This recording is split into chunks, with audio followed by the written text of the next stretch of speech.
এবারে ঘটনাটা বানিয়াচং, হবিগঞ্জ ডিস্ট্রিক্টের একটা উপজেলা। বানিয়াচং এর ঘটনা নিয়ে কথা বলবো এখন। তার আগে শুরু করবো এমন একটা জায়গা থেকে, দেখে মনে হবে না যে এর সাথে বানিয়াচং এর কি সম্পর্ক। বিষয়টা আপনাদের খুব পরিচিত, খুবই ক্লোজ, আপনারা সবাই কম বেশি। কিন্তু আপনাদের সবাইকে, শ্রোতাদের সবাইকে এখন আমি নিয়ে যাব একটা জায়গায়, আপনাদের নিজেদেরকে সামনাসামনি মুখোমুখি করে দেবো একটা জায়গায়। এই যে আপনারা যাদেরকে মুক্তিযোদ্ধা বলে ইয়ে করেন, কান্দে তুলেন, সুনাম করেন, ফুল দিতে যান, এমনকি বীর প্রতীক, বীর বিক্রম, এইসব উপাধি রাখছেন না। বীর বিক্রম মানে কি? বীর প্রতীক মানে কি? মানে যারা ওই যুদ্ধে 71-এর যুদ্ধে যারা খুব রিমার্কেবল ভূমিকা রাখছিল, তাদের কিন্তু বীর প্রতীক, বীরুত্তম এগুলো দেওয়া হয়েছে। কিন্তু ঠিক উল্টা কথা বলি এখন একটা, মানে কি তারা নিশ্চয়ই পাকিস্তান আর্মি মারছিল, কি বলেন? তার রোলটা এমন ছিল যে পাকিস্তান আর্মি বড় রকমের ধস খেয়েছিল, তারা ধস নেমেছিল তাদের। যুদ্ধ তো যুদ্ধ, যুদ্ধের লড়াই, যুদ্ধের ভিতরে থেকে আপনারা এই জায়গায় হেরে গেছিলেন, পাকিস্তান হেরে গেছিল বলেই না, বাংলাদেশ পক্ষের লাভ হয়েছিল বলেই তার বাংলাদেশিরা তাদেরকে পরবর্তীকালে, যুদ্ধ পরবর্তীকালে তাদের বীর প্রতীক, বীরুত্তম খেতাব দিয়েছে। মুক্তিযোদ্ধা বলে তাদেরকে বিশেষ সুবিধা দিয়েছে হাসিনার আমলে। তাহলে মূল কথাটা কি? মূল কথাটা হলো তারা অবশ্যই পাকিস্তানি গভর্নমেন্টের, সরকারের, কনস্টিটিউশনের, রাষ্ট্রের, পাকিস্তান, হোল পাকিস্তান, তার দিক থেকে দেখলে তাদের জন্য ক্ষতি করেছিলেন। এখন আসেন যে জায়গায় আপনাদের সবাইকে মুখোমুখি করে দেবো আমি। তাহলে যেহেতু পাকিস্তানের ক্ষতি করেছিল, কথা খেয়াল করেন, পাকিস্তানের দিক থেকে দেখেন, পাকিস্তানের রাষ্ট্রের আর্মি তার বিরুদ্ধে কাজ করেছিলেন, এটা তো রাষ্ট্রদ্রোহ। আপনি তো পাকিস্তান রাষ্ট্রবিরোধী কাজ করেছিলেন।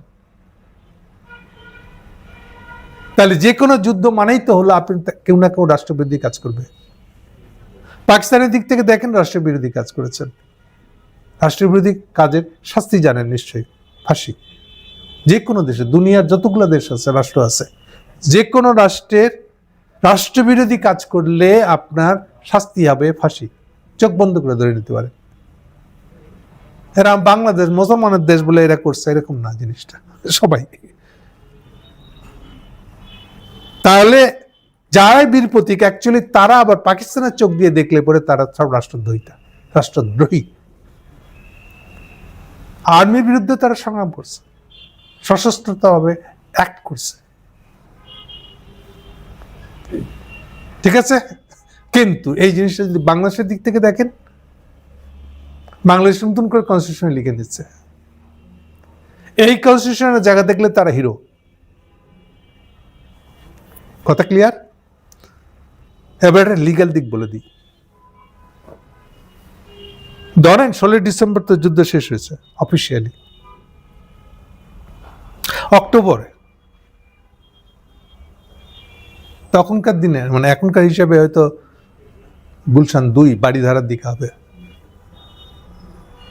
ঢাকার একজন ছিল, আমি নাম ভুলে গেছি,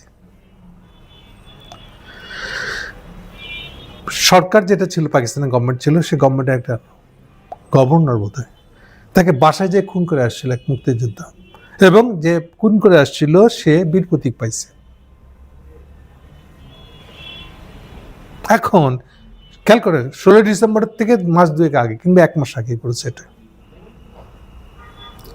যেহেতু 2 মাস আগে, সুতরাং এটাকে যুদ্ধের অংশ হিসেবে দেখা হবে। এবং বাংলাদেশ কনস্টিটিউশনে লেখা আছে ওই সময় যে যাকে মারছে পাকিস্তানি বলে, এইগুলো নিয়ে কোনো প্রশ্ন তোলা যাবে না।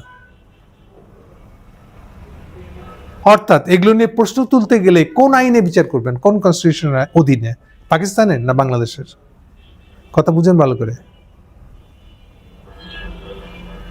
যেই কনস্টিটিউশন আন্ডারে করবেন সেই রকম দৃষ্টিভঙ্গি হবে, মানে সেই চোখে দেখবেন আপনি, সেই স্বার্থের দিক থেকে দেখবেন আপনি। বাংলাদেশের দিক থেকে দেখলে সেই বীর প্রতীক, পাকিস্তানের দিক থেকে দেখলে সে হত্যাকারী। ঠিক একই কারণে 16 ডিসেম্বর বিকেলে এই কাদের সিদ্দিকী কিছু বিহারি সম্ভবত যার পাকিস্তানের পক্ষে ছিল, এরকম কিছু লোককে একদম রাস্তার উপরে সম্ভবত পল্টনের আশেপাশে কোথাও বেনেট চার্জ করে মারছিল। এটা ব্যাপক নেতির অ্যাকশন হয় এবং 16 ডিসেম্বর মানে বুঝেন সারা ঢাকা বিদেশি সাংবাদিক ভরে আছে। এরকম সবার সামনে আপনি বেনেট চার্জ করে মারছেন। এটা এত নিন্দনীয় ঘটনা হয়েছিল। এখন এর লিগ্যাল পার্টটা দেখেন। 16 ডিসেম্বরে ওখানে গেছে সারেন্ডার করতে। সারেন্ডার মানে সারেন্ডার আগে তো বলেই দিয়েছে আর যুদ্ধ করবো না আমরা, পাকিস্তান এটাই বলে জানাই দিচ্ছে বলেই তো এটা আনুষ্ঠানিকতা ছিল, আনুষ্ঠানিকভাবে সারেন্ডার করার দিন ছিল। এমনি জানেন আপনি কোনো পক্ষ যুদ্ধে কোনো পক্ষ যদি বলে আমি আর যুদ্ধ করবো না, আমি সারেন্ডার করতেছি, আপনি এরপরে তাদেরকে রক্ষা করা, ফিজিক্যালি রক্ষা করা আপনার দায়িত্ব। যার কাছে সারেন্ডার করে তাকে খাওয়া দাওয়া দেওয়া, চিকিৎসা দেওয়া, সুরক্ষা দেওয়া প্রতিটা আপনার দায়িত্ব। ঠিক যেরকম ভাবে বাংলাদেশের কোনো বা যে কোনো দেশের কোনো জেলখানা যেরকম ভাবে জেলখানার রোগীকে রক্ষা করতে রাষ্ট্রবাধ্য, খাওয়া দিতে রাষ্ট্রবাধ্য। সো যখন থেকে সারেন্ডারের প্রশ্ন এসে গেছে আমি আর যুদ্ধ করব না, এটি তো সারেন্ডার। এই কথা বলার পরে ওকে রক্ষা করার দায়িত্ব কিন্তু আপনার। সেই বিচারে দেখেন এখন কাদের স্ত্রীর কাজটাকে অন্যায় বলা হচ্ছে 16 ডিসেম্বরে, কিন্তু খেয়াল করেন, কিন্তু 2 মাস আগে করছে, বাসায় গিয়ে মেরে দিয়ে আসছে, ওটা বিপ্লব না, ওটা হিরো। এই তফাৎগুলো একটু বোঝার চেষ্টা করেন। আর ওই যে কাগজে লেখা থাকবে এত তারিখ থেকে এত তারিখ পর্যন্ত যা কিছু হত্যা হয়েছে, এই হত্যা নিয়ে কোনো আদালতে, বাংলাদেশের কোনো আদালতে, বাংলাদেশের কনস্টিটিউশনের অধীনের কোনো আদালতে এটা নিয়ে কোনো বিচার করা যাবে না। এতক্ষণ নিশ্চয়ই বুঝতে পারতেছেন লিগাল পার্টটা কি, লিগাল পার্টটা কেন ইম্পর্টেন্ট। এই কথা কেন এখন আনলাম এই বানিয়াচংয়ের ঘটনার সাথে? তাহলে হাসিনা এই 36 জুলাই মানে টানা 36 দিন ধরে ঘটনা, হোল জুলাই এবং আগস্টের 5 তারিখ পর্যন্ত হাসিনা যে কটা লোক মারছে এটা টোটাল একটা বানাইছে রাফলি ইউএনএ হিউম্যান রাইট কাউন্সিলের একটা গবেষণা, একটা তদন্ত এবং খুঁজে দেখা। সেই অনুযায়ী তাদের ধারণা, তাদের রিপোর্ট হলো 1400+ লোকজনকে হাসিনার পুলিশ, হাসিনার ছাত্রলীগ বা এই গুন্ডা বাহিনীগুলা মারছে, যত লোককে বা আর্মি যাদেরকে মারছে এর টোটাল হলো 1400+। এবং ওই রিপোর্টে ইউএন বলেছে তোমরা এই যারা যারা এই অপরাধে জড়িত, কমান্ড রেসপন্সিবিলিটি যাদের আছে, হাসিনা মেন কমান্ডার, তার আন্ডারে আর্মির চিফ থেকে শুরু করে আরো যারা যারা পুলিশ, যারা যারা এই কাণ্ডে জড়িত ছিল তাদের সবাইকে তোমরা শাস্তির ব্যবস্থা করো, বিচার করে শাস্তি দাও, এবং শাস্তি দিয়ে কি করলা, কাদেরকে কি শাস্তি দিলা সেটা রিপোর্ট আমাদের কাছে সাবমিট করো। তাহলে এখন এই যে 36 জুলাইয়ের দিন পর্যন্ত এই যা কিছু হত্যা হয়েছে, এই সময় কেউ যদি এখন আপনাকে হত্যা করতে আসে, আপনি তাকে কমসে কম একটা আচর খামচি তো দিতে পারছেন, দিচ্ছেন তো আসলে। এখন সে কি খামচি করছেন বলে আপনার বিরুদ্ধে মামলা করবে? কথা ভালো করে খেয়াল করে দেখেন, ঘটনা কোত্থেকে কোথায় যাচ্ছে খেয়াল করেন। আপনাকে যখন কেউ মারতে আসবে আপনিও তো তাকে মারবেন, তো আত্মরক্ষার জন্য মারবেন না, কিছু না পারলে ওর চোখে আঙুল ঢুকে দিবেন। এটা সিম্পলি আত্মরক্ষার জন্য মানুষ যা কিছু করে। এখন পরবর্তীকালে সেই লোক গেছে আপনার নামে মামলা দিতে যে আপনি আমার তার চোখে আঙুল ঢুকে দিচ্ছেন। এখন এই কেসটা কি হবে? তাহলে যে কোনো এই ধরনের যুদ্ধ, অভ্যুত্থান, বিপ্লব, এরকম যত ঘটনা ঘটে, ঘটনার পরে এই বিষয়ে বিচার করা যাবে না বলে একটা টাইম ফ্রেম দিয়ে এটাকে বন্ধ করে দেওয়া ছাড়া কোনো পথ নাই। কেন কথাটা তুললাম? এই যে অথর্ব ইউনূস তার এই যে আসিফ নজরুল যে গং, শুনি যে তারা টাকা পাচারকারী অলমোস্ট 9 জন বেধড়ক টাকা পাচার করছে হাসিনার মতন। তারা এই 36 দিনের ঘটনা নিয়ে কি করছে আইনগত দিক? উত্তর হলো যে তারা কিছুই করে নাই বলে বানিয়াচংয়ে একটা ছেলে বলছে যে জোসেফ টেলর বেশি বলে ফেলছে, কিন্তু সে দাবি করছে 5ই আগস্টের দিন বানিয়াচংয়ে কি করছিল? ওখানের এক এসআই ছিল সন্তোষ গাঙ্গুলি না চৌধুরী, কেউ বলছে 9 জন মারছে, কেউ বলে না 3 জন মারছে, বাকিরা আহত ছিল। এই ঘটনার জন্য পুরা থানা ঘেরাও করছে বানিয়াচংয়ের লোক। বহু বার্গেনিং চলছে, আর্মি অনেক চেষ্টা করছে ওই লোকগুলোকে বাঁচাইতে, কিন্তু রাস্তার মানুষদের একটাই দাবি, এই যারা আমাদের লোককে এরকম মারছে তাদেরকে বাইরে নিয়ে আসা, আমরা তাদেরকে চালাবো। এবং তারা শেষ পর্যন্ত বহু বার্গেনিং এর পরে রাত্রিবেলা তারা ওই এসআই কে সহ আর কিছু লোককে বোধহয় মারছে বা আহত করছে। এখন আপনি কি এই বানিয়াচংয়ের ঘটনার জন্য, যেহেতু সে হিন্দু ছেলে, হিন্দু এসআই, এই জন্য কি সিম্প্যাথেটিক হয়ে যাবেন? সিম্প্যাথেটিক হতে পারছে কেন? আসিফ নজরুল কোথায় আপনি এখন এ বিষয়ে? ইউনূস সাহেব আপনি কোথায়? এই ছেলেটাকে কালকে পুলিশ অ্যারেস্ট করছে, বাসায় থেকে ধরে নিয়ে আসা, এবং এই ঘটনাকে দিয়ে ভান্ড ফেটে গেছে। এর মানে হলো এই যে নাহিদরা কাদেরকে ক্ষমতায় বসাইছে? এই ইউনূস এন্ড গং এরা কারা? যারা 36 দিনের কাণ্ড কারখানা সম্পর্কে কোনো প্রোটেকশন, লিগ্যাল প্রোটেকশন তৈরি করতে পারে নাই। ঘটনা এখানে শেষ না, আরো মারাত্মক। এই জিনিসটাকে ব্যাপকভাবে ফুলায় ফাপায় তুলছে প্রথম আলো ইন্ডিয়া, হাসিনা ওয়েট করে বসে আছে কখন তার এই জিনিসটাকে উল্টে দিতে পারবে। উল্টে যারা যারা মারছে তাদেরকে আপনার আসামি পড়বে, মামলা দিবে কি করে। প্রথম আলো সেটা গ্রাউন্ড প্রিপেয়ার করছে কালকে এই ঘটনাটাকে দিয়ে।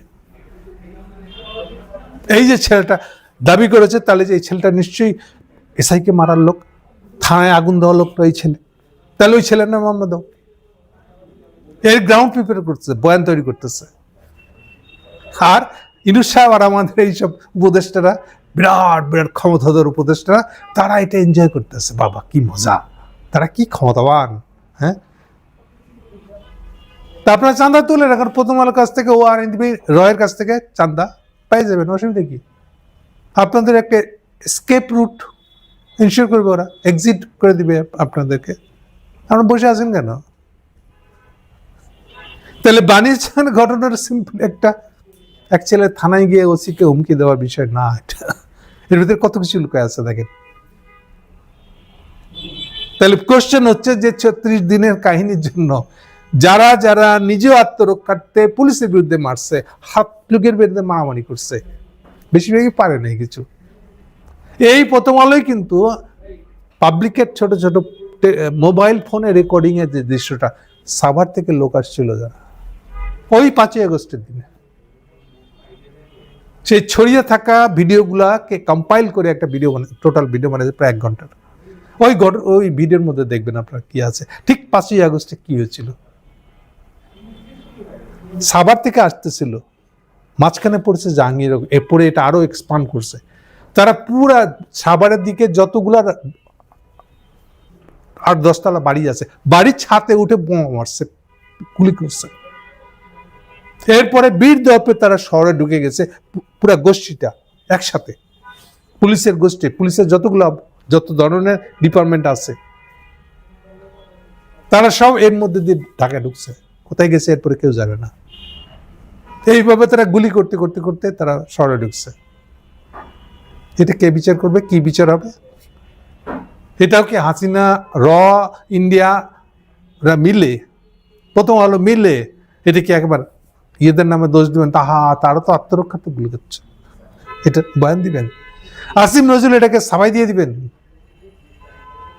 ভালোই তো করলেন, এখন পর্যন্ত কোনো আইন কানুন মান না এটা নিয়ে। প্রথম আলো রেডি হয়ে আছে, খালি একটু সুযোগ পাইলে হলো। আমরা এইবার 36 দিনের কাহিনীর উপলক্ষে যারা যারা পুলিশ মারছে, যারা যারা উল্টা রাস্তা আন্দোলন করছে, তাদেরকে হত্যা মামলার আসামি মানাবো। কি মজা না? কি সুন্দর আমরা এটা ইউনূস সাহেব বানাইছি না? এই জন্য আমি বারে বারে বলছি, এই যে নাহিদ এটা বোকা, ও জানে না যে ও হবে খুনের 1 নম্বর আসামি, কারণ সে ঘোষিত তো ওই আন্দোলনের নেতা হইতে তো খুব মজা লাগছে। এখন সে এখনো বুঝে নেয়। আচ্ছা, এরপরে দেখেন সবাই মিলে এখন নেচে কুদে জড়ো হয়েছে কে কি করে এমপি হবে। দেখেন সবার মুখের সামনে, ওই কুত্তার সামনে যেমন একটা মাংসের টুকরা ঝুলাই দেয় না, এরকম ভাবে সবার নাকের সামনে একটা এমপির লোভ ঢুলে দেওয়া হয়েছে, আর সেগুলো নিয়ে সবাই মেতে আছে। কে এমপি হইতে পারবে?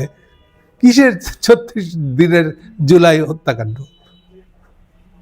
কারো কোনো হুঁশ নাই।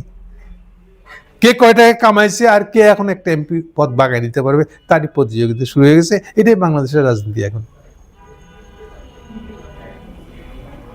এখন কি বুঝতে পারতেছেন বানিয়াচংয়ের ঘটনাটা কি, আসলে পিছনে কি লুকায় আছে?